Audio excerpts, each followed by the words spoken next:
السلام علیکم ورحمۃ اللہ وبرکاتہ۔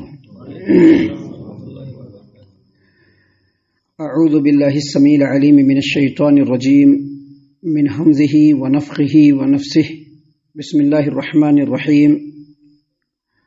قال رب أنى يكون لي غلام وكانت امرأتي عاقرا وقد بلغت من الكبر عتيا قال كذلك قال ربك هو علي هين وقد خلقتك من قبل ولم تك شيئا قال رب اجعل لي آية قال آيتك ألا تكلم الناس 3 ليال سويا فخرج على قومه من المحراب فأوحى إليهم أن سبحوا بكرة وعشيا۔ سیدنا زکریا علیہ السلام نے کہا کہ میرے رب، میرے یہاں لڑکا کیسے ہوگا جبکہ میری بیوی بانجھ ہے اور میں بڑھاپے کی حد کمال کو پہنچ چکا ہوں۔ اللہ تبارک و تعالیٰ نے فرمایا کہ ایسا ضرور ہوگا تیرا رب۔ اللہ تبارک و تعالیٰ نے فرمایا کہ ایسا ضرور ہوگا، تیرا رب یہ کہہ رہا ہے کہ میرے لیے بالکل آسان سی بات ہے۔ اس سے پہلے میں نے تجھے پیدا کیا، اس سے پہلے میں تجھ کو پیدا کر چکا ہوں جبکہ تو کوئی چیز بھی نہیں تھا۔ زکریا نے عرض کیا کہ رب، میرے لیے کوئی نشانی مقرر فرما دیجیے۔ اللہ تبارک و تعالیٰ نے فرمایا کہ تیرے لیے نشانی یہ ہے کہ تو مسلسل 3 رات تک لوگوں سے گفتگو نہ کر سکے گا جبکہ تو بھلا چنگا ہوگا۔ چنانچہ وہ وقت آ گیا، زکریا اپنے حجرہ سے نکل کر اپنے قوم کے پاس آئے تو انہیں اشارہ سے کہا کہ صبح و شام اللہ کی تسبیح بیان کیا کرو۔ محترم سامعین کرام، سورہ مریم سورہ نمبر 19 اور اسی صورت سے ابھی آپ کے سامنے آیت نمبر 8، 9، 10، 11 یہ چند آیات آپ کے سامنے تلاوت کی گئیں۔ آیت کریمہ کا ترجمہ بھی بفضل اللہ، بعون اللہ، بتوفیق اللہ آپ تمام کی خدمت میں پیش کیا گیا۔ آیت کریمہ سے آپ یہ سمجھ چکے ہیں، انمان لگا چکے ہیں کہ الحمدللہ جو واقعہ سیدنا زکریا علیہ السلام کا آپ کے سامنے پیش کیا جا رہا ہے، اللہ تبارک و تعالیٰ نے اسی واقعے کو آگے کنٹینیو فرمایا۔ آپ کو یاد ہوگا کہ سیدنا زکریا علیہ السلام ہم نے بتلایا تھا کل کے درس میں کہ سیدنا زکریا علیہ السلام سیدہ مریم علیہ السلام کے خالو، اور جب سیدہ مریم کو ان کی پیدائش کے بعد ان کی والدہ نے اپنے نظر کے مطابق بیت المقدس کے لیے جب ان کو وقف کر دیا تو سیدہ مریم ایک حجرے میں رہتی تھیں اور ان کی پوری دیکھ بھال کی ذمہ داری سیدنا زکریا کے اوپر۔ سیدنا زکریا جب بھی مریم کے پاس جاتے تو ایسا پھل دیکھتے جو بے موسم ہوا کرتا تھا۔ آج تو بہت زیادہ ہر چیز کے اندر بڑی ترقی ہو گئی ہے، لیکن اس کے باوجود وہ پھل جو بالکل تازہ ہوتا ہے، تر و تازہ، وہ آج بھی نہیں ملنے والا ہے۔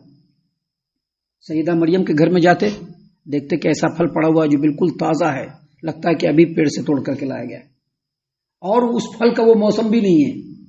پوچھتے کہاں سے آیا؟ کہتے کہ اللہ تبارک و تعالیٰ کی طرف سے۔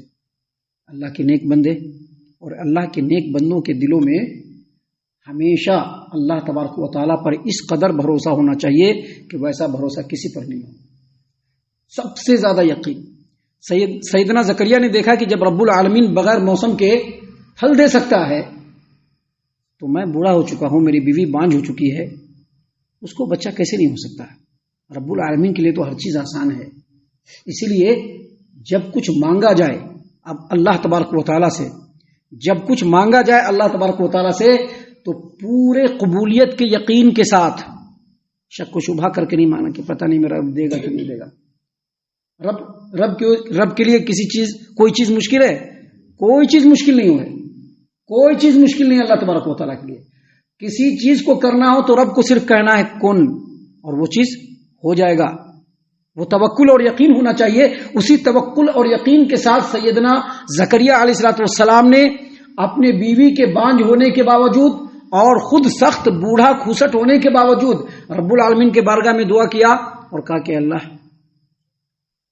میرے لیے، میرے پورے قوم کے لیے، سماج و معاشرے کی بھلائی کے لیے مجھ کو ایک اولاد عطا فرما جو میرا وارث ہو، جو میرے جو پہلے نبی گزرے ہیں میرے خاندان کے ان تمام کا وارث ہو، آل یعقوب کا۔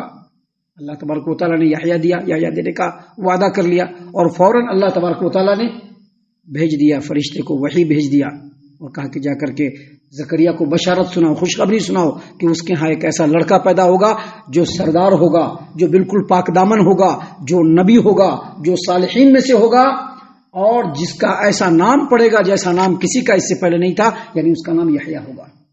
سامعین اکرام، جب یہ خبر اور یہ خوشخبری سیدنا زکریا علیہ السلام کو سنائی گئی تو خوشی سے بالکل جھوم اٹھے، اور خوشی سے جھومتے ہوئے کہا رب انا یکون لی غلام وکانت امرأتی عاقرا وقد بلغت من الکبر عتیا، اے میرے رب، میرے ہاں لڑکا کیسے پیدا ہوگا جبکہ میری بیوی تو بانجھ ہے اور میں بالکل بڑھاپے کی حد کو پہنچ چکا ہوں۔ عاقر کہتے ہیں، عاقر ایسی عورت کو کہتے ہیں جو بڑھاپے کی وجہ سے بانجھ ہو جائے اور اس کو نہیں بچہ ہوگا، یعنی جوانی میں تو بچہ ہوا تھا لیکن اب بڑھاپے میں بچہ نہیں ہوگا۔ اور عاقر کہتے ہیں ایسی عورت کو بھی جو شروع سے ہی بانجھ ہو، یہاں پر شروع سے بانجھ والی بات ہے، یعنی سیدنا زکریا علیہ السلام کی جو بیوی تھی وہ شروع سے ہی بانجھ ہے۔ تو سیدنا زکریا نے کہا کہ بچہ کیسے ہوگا جبکہ میری بیوی بانجھ ہے اور میں سخت بوڑھا ہو چکا ہوں۔ سامعین کرام، یہ بات سیدنا زکریا علیہ السلام، دیکھیے جب دعا کیا تو تعجب نہیں کیا، لیکن جب دعا قبول ہو گئی تو تعجب کر رہے۔ اس کا مطلب یہ نہیں کہ سیدنا زکریا علیہ السلام کو یقین نہیں تھا، بلکہ اس بڑھاپے کے عالم میں جو اولاد کی بڑی خوشخبری ملی، تو انسان کی فطرت ہے کہ جب کوئی غیر معمولی خوشخبری ملتی ہے تو انسان کیسے ہو گیا، ذرا بتاؤ کس طرح سے ہوا، تاکہ اطمینان ہو، خوشی کے اندر اور زیادتی ہو۔ تو خوشی کی زیادتی کے لیے کریت کر کے پوچھ رہے کہ بچہ کیسے ہوگا، میں تو بوڑھا ہو چکا ہوں، میری بیوی بانجھ ہو چکی ہے۔ تو اللہ تبارک و تعالیٰ کی طرف سے کہا گیا، اللہ تبارک و تعالیٰ نے فرمایا قال کذالک، ایسا ہی ہوگا۔ کیوں ایسا ہی ہوگا؟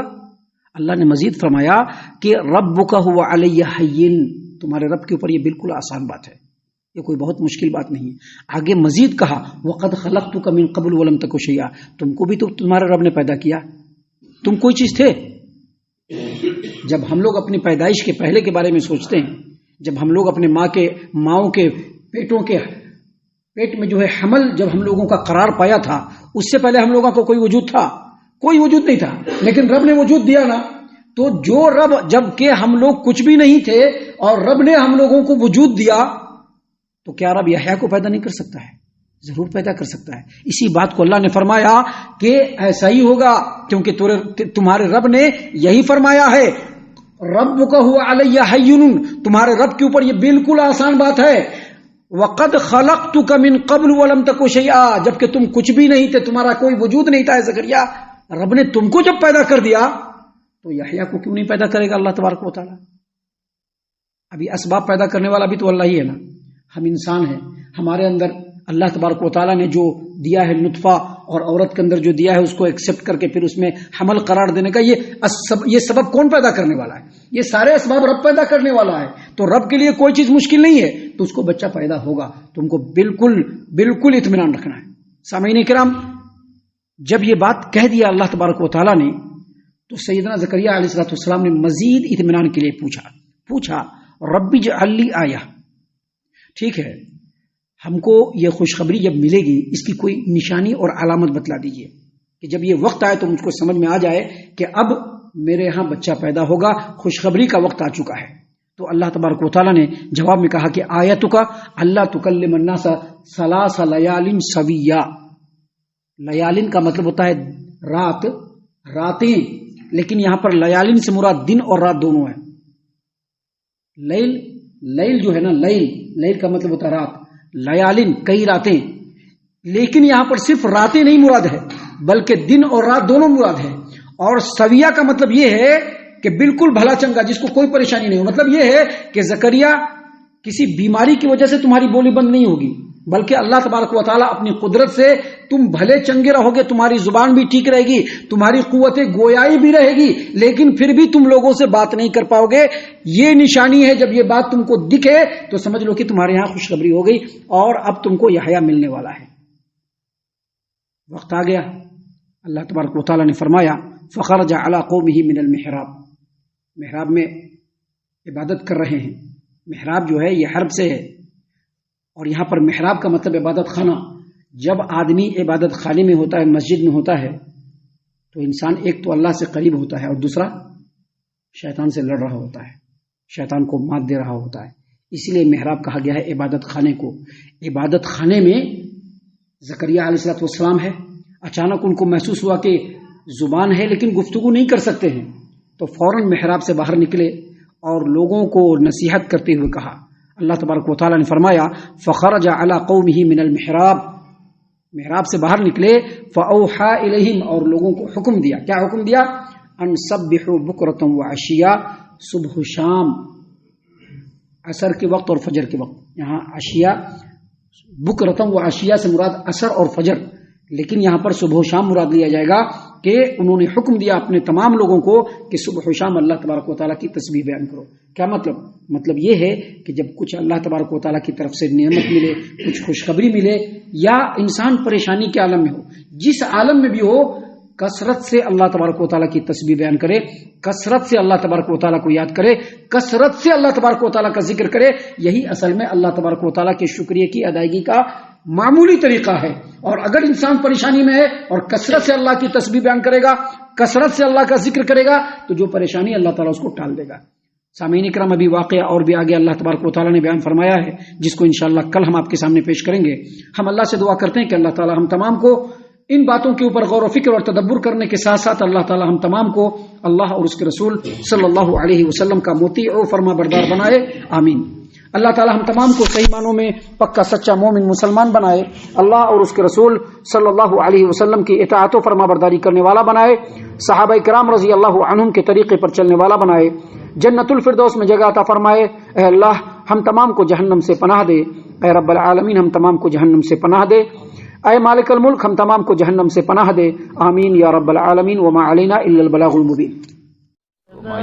الذي نزل الفرقان على عبده ليكون للعالمين نذيرا